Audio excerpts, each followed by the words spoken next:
سلیمان بن مغیرہ نے کہا، ہمیں ثابت نے حضرت انس رضی اللہ عنہ سے حدیث سنائی۔ انہوں نے کہا، مجھے محمود بن ربیع رضی اللہ عنہ نے حضرت عتبان بن مالک رضی اللہ عنہ سے حدیث سنائی۔ محمود رضی اللہ عنہ نے کہا کہ میں مدینے آیا تو عتبان رضی اللہ عنہ کو ملا اور میں نے کہا، ایک حدیث مجھے آپ کے حوالے سے پہنچی ہے۔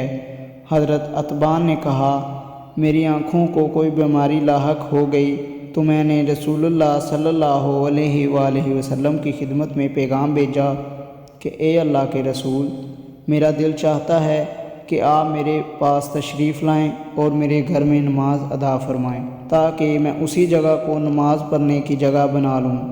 انہوں نے کہا، رسول اللہ صلی اللہ علیہ وآلہ وسلم اور آپ کے ساتھیوں میں سے جن کو اللہ نے چاہا تشریف لائے۔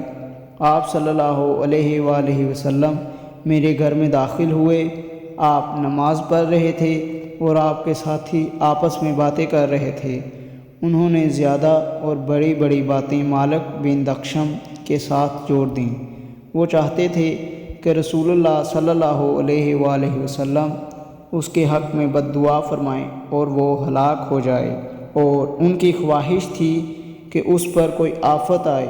رسول اللہ صلی اللہ علیہ وآلہ وسلم نماز سے فارغ ہوئے اور پوچھا، کیا وہ اس بات کی گواہی نہیں دیتا کہ اللہ تعالیٰ کے سوا کوئی معبود نہیں اور میں اللہ کا رسول ہوں؟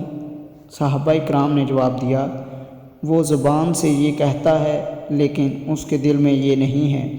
آپ صلی اللہ علیہ وآلہ وسلم نے فرمایا، کوئی ایسا شخص نہیں جو گواہی دیتا ہو کہ اللہ کے سوا کوئی معبود نہیں اور میں اللہ کا رسول ہوں، تو پھر وہ آگ میں داخل ہو یا آگ اسے اپنی خوراک بنا لے۔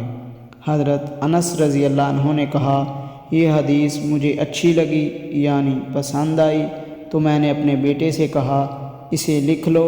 اس نے یہ حدیث لکھ لی۔